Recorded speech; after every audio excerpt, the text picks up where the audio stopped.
welcome back to the channel. So we're going to read time travel on the Royal Enfield today.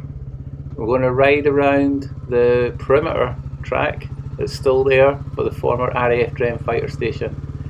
So rewind 1939, this was the frontline fighter station in the UK. Before all the Battle of Britain, 602 and 603 squadrons, City of Edinburgh and Glasgow, Spitfires and Hurricanes were based here, and they defended the Royal Fleet.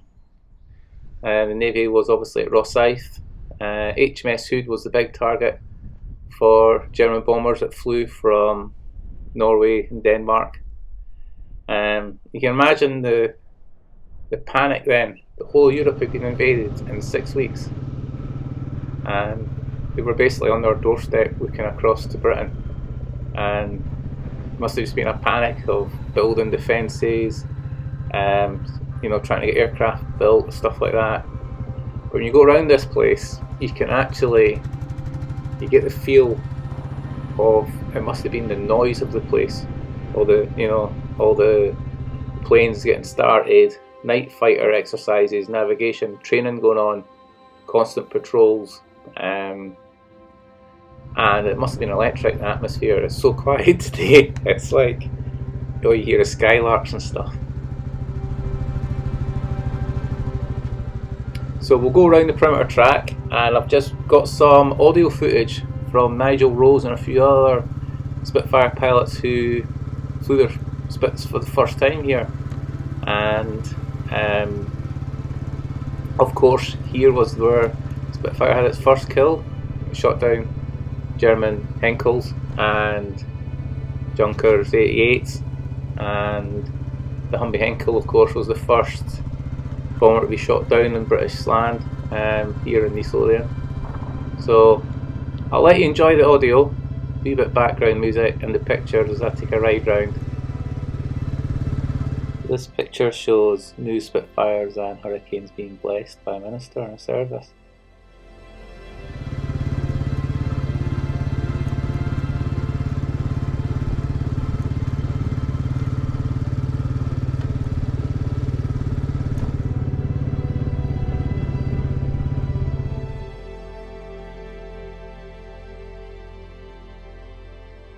It's a pretty cool place. A lot of horses here now, but today was quiet being Easter Monday, that's why I slipped in and got round without disturbing anyone.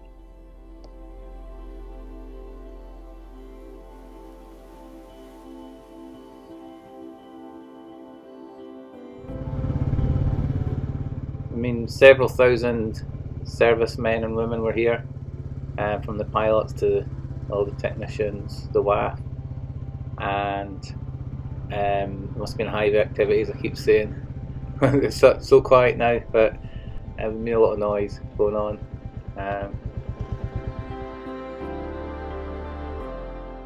So this aerial photo shows the control tower. Sadly that's gone now, and you can see the dispersal pens there, planes sitting out on the sides ready to go. But this wee bend here is fantastic. This is a cracking photo here of the Spits all sitting on it. Look at that, brilliant.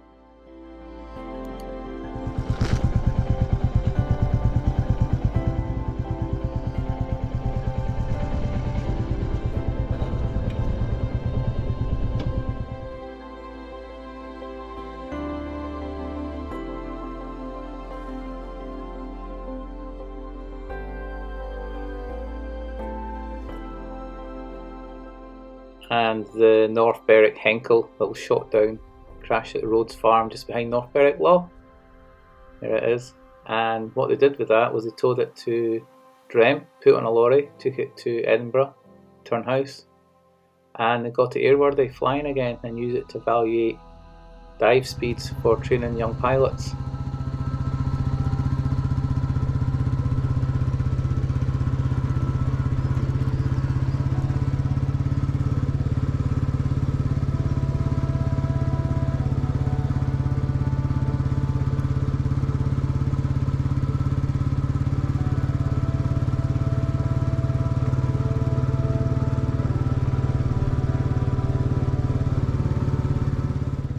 So it's a bit of a misconception that RAF fighter pilots were all the grill cream, poshy young boys. There was only about 25% of them were public school educated, higher society, family boys. And a lot of them were middle class, working class people's sons who passed the medicals. It broke down the class barriers, RAF. It really changed a lot of things in society.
Here in this southwest corner of the perimeter track is the only remaining dispersal pen with its pillboxes and air raid shelters.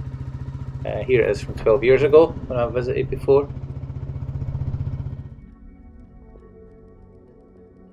So 2 planes would sit in here and the maintenance teams could be safe on the safety of the air raid shelters, and they would refuel the planes here ready to go out, scramble.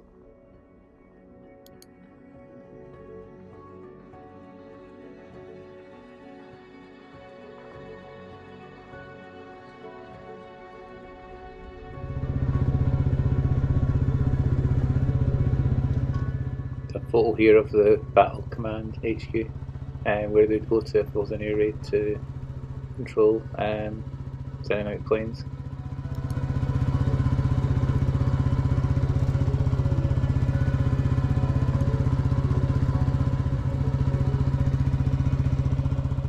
So you may have watched the BBC series Spitfire Race, and that's where I actually got a lot of audio that I used for the first film I made here 12 years ago.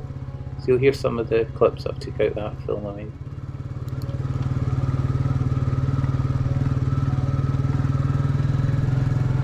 This is the BBC Home Service. Here is the news. In the House of Commons this afternoon, the Prime Minister, Mr. Churchill, said, "What General Weygand called the Battle of France is over. The Battle of Britain is about to begin."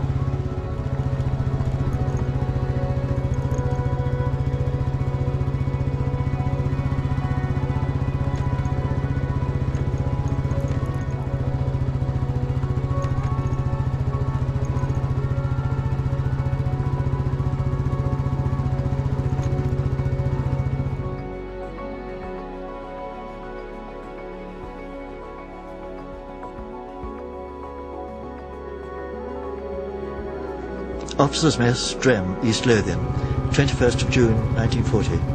Dear Mum and Dad, it's rather nice to belong to a Spitfire squadron because they are fairly few and far between, and the Spitfire is still the fastest single-engine fighter, I believe. I've still to make my maiden voyage, but hope to do that tomorrow. Up to now I've flown a Tiger Moth and a Magister around the countryside just to get an idea of the lie of the land. More soon. Love as always, Nigel.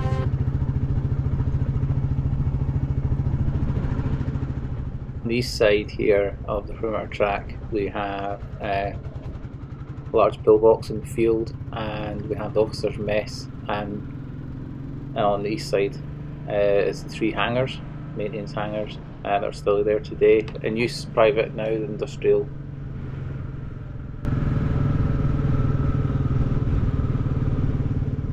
Most of the accommodation buildings were flattened, but the officers' mess is still there, fire tender building, parachute drying buildings are on the other side with retail villages now.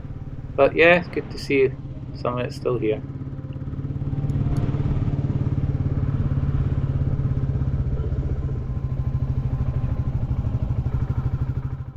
Imagine passing your driving test, being allowed to drive for a few days, and then enter for a Grand Prix race against the best drivers in the world on a racing circuit. And by the way, if you lose, you'll probably be crippled or dead. So you better learn fast. That's about the size of the challenge that these kids, and they were kids, we're talking about 18, 19, 20-year-olds, faced in the summer of 1940. So when I was an apprentice greenkeeper at Gullen Golf Club, there used to be two boys who used to chat with us a couple of days a week. They used to play golf, and we're both Spitfire pilots. Well, one was a Hurricane pilot actually, but the Spitfire pilot had passed through Drem, and he used to tell me stories about stuff, and they were very kind of laid back about it, as in they had nothing to prove, and you know, they just used to say they did their bit. I used to say it's fascinating what they'd done.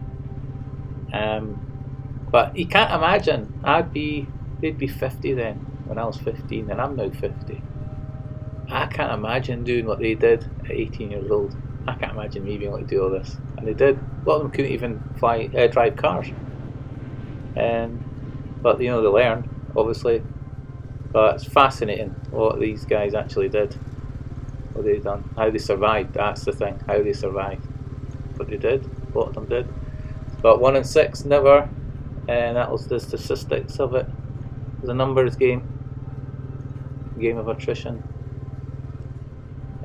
So I've got a photo here of the Parachute Cafe, and this building was actually taken down to Canty Bay for the Scouts.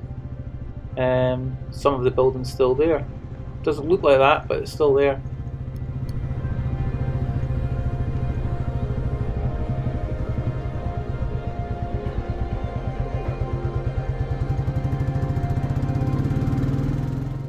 So that's a loop of the perimeter track done. So we'll head east along to what is now Fenton Barnes Retail Village, which was more of the buildings which have survived, and they're very good condition. You know, we walk around there as it's a retail village.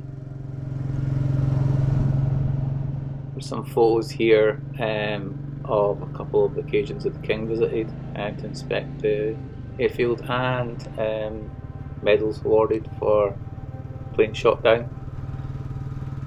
I'm not going to go into all the detail because I'm not a big historian. I love the interest though, but it's all there online, you can look at on the RAF Drem website.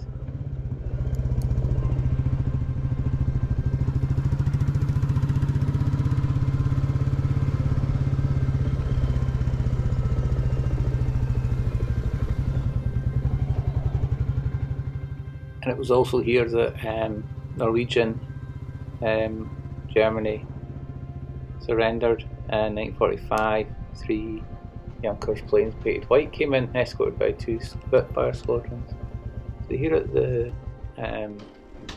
retail village, they do have a surviving blackboard as well. It's not on show in some of these buildings though.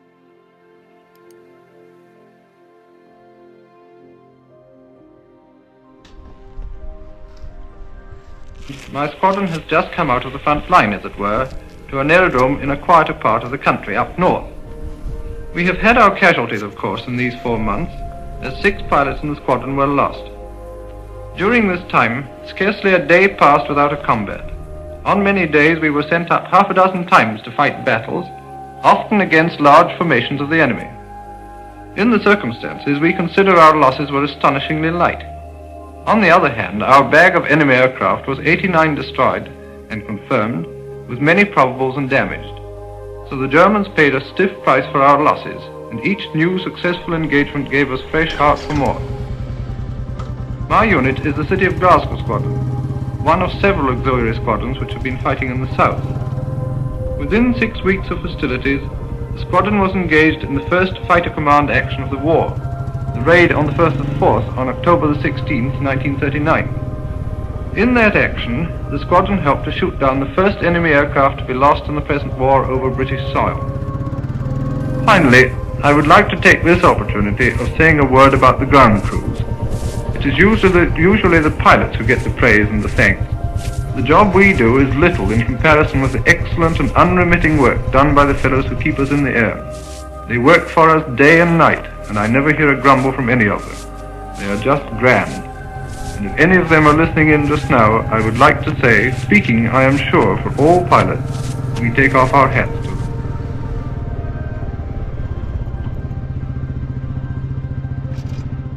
So we're nearly wrapping up our wee tour of our RAF Drem. So I just came around here to show you the three hangars. One's used by a Polish company now, and it's a great photo of this from one of those hangars. Look at that, spit sitting outside.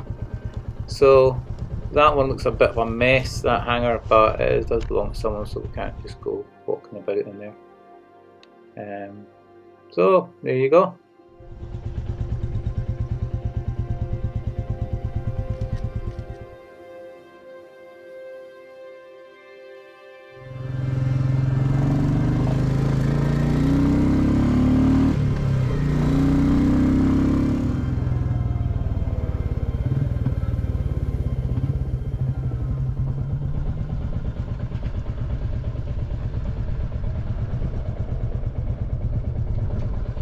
So that's one more photo here and we're done. So hope you enjoyed that. Leave your comments and likes if you want. I'll always get back to photo comment.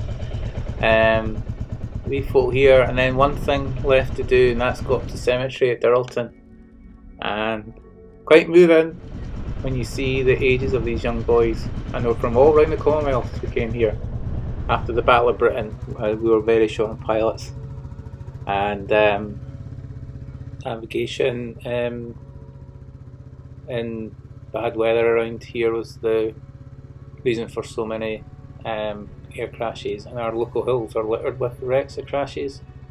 You'll see some of them this summer. We'll go and visit them. So thanks for watching, and bye for now.